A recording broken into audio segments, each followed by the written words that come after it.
Dr. Russell Blaylock, what chemicals are doing to your brain? Neurosurgeon Dr. Blaylock reveals shocking facts. And he says, quote, "My concern is that there is evidence that they are spraying tons of nano-sized aluminum compounds. It has been demonstrated in the scientific and medical literature that nano-sized particles are definitely more reactive and induce intense inflammation in a number of tissues. Of special concern is the effect of these nanoparticles on the brain and spinal cord, as a growing list of neurodegenerative diseases, including Alzheimer's, dementia, Parkinson's disease, and Lou Gehrig's disease, are strongly related to exposure to environmental aluminum. Nanoparticles of aluminum are not only infinitely more inflammatory, they also easily penetrate the brain by a number of routes, including the blood and olfactory nerves, the smell nerves in the nose.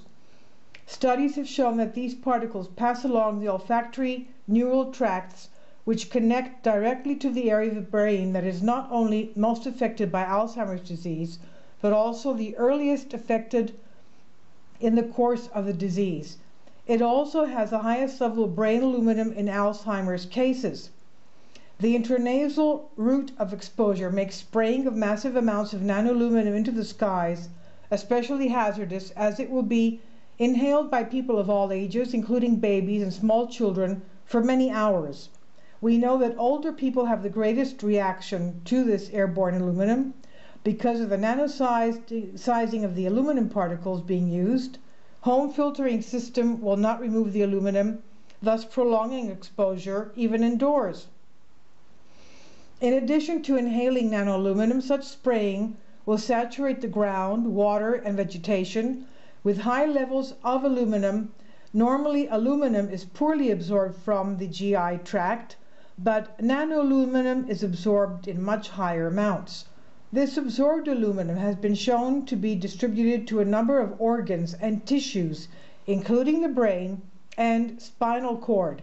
Inhaling this environmentally suspended nanoaluminum will also produce tremendous inflammatory reaction within the lungs, which will pose a significant hazard to children and adults with asthma and pulmonary diseases."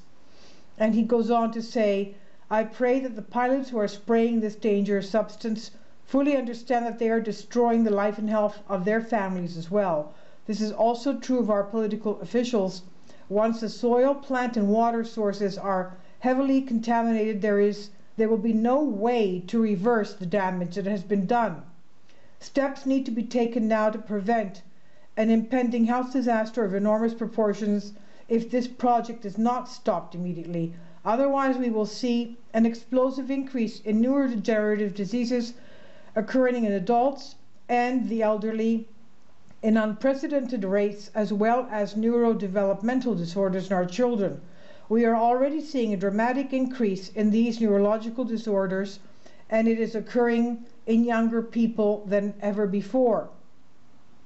I will include this video in my chemtrail spraying video journal that I'm making, which is taking place over Europe, in Greece, in Athens, Greece. So if anybody has the will and the motivation to do the same in their area, making videos of chemtrails and compiling a journal in order to submit to their respective authorities, please do so, and we could all do something about this. God bless you. I'll leave a link below for you for this article.